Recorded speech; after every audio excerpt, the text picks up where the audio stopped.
एक गांव में बनिया जाति के पति पत्नी मंदिर में रहते थे। वह दोनों आंखों से अंधे थे।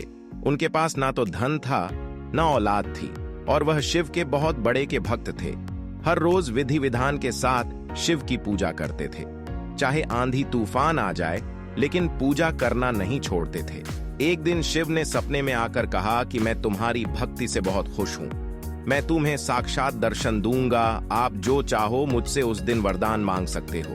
अब दोनों पति पत्नी ने यह बात आपस में एक दूसरे को बताई तो दोनों इस सोच में पड़ गए, हमारे पास ना तो आंखें हैं, ना औलाद है, ना धन है और हमें इन तीनों की जरूरत है।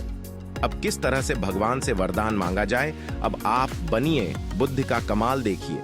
आखिरकार वो दिन आ ही गया जब शिव ने साक्षात दर्शन दिए और वरदान मांगने को कहा।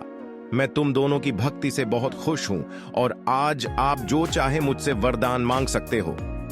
पति पत्नी ने दोनों हाथ जोड़कर शिव से बोले, वैसे तो हम दोनों इस जिंदगी में भी खुश हैं और अगर आप हमें वरदान देना ही चाहते हो तो हम दोनों अपने पुत्र को सोने के थाल में खाना खाते हुए देखना चाहते हैं। एक ही बार में शिव से तीनों वरदान मांग लिए और शिव का वरदान उनको देना पड़ा।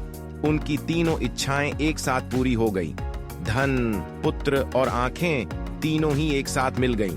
इसे कहते हैं बुद्धि का कमाल। और अब पति पत्नी तीनों वरदान पाकर मालामाल थे। तभी कहते हैं जो भी मांगो भगवान से हमेशा सोच समझ कर मांगो। कई बार हम लुटिया लेकर खड़े होते हैं, शायद वह पूरा सागर देने को तैयार हो। वो अंतर्यामी और तीनों लोकों का देव है, वह कुछ भी दे सकता है।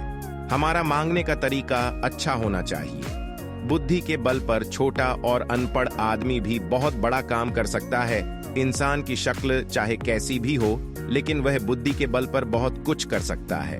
इंसान की बुद्धि शक्ल से ज्यादा महत्वपूर्ण होती है।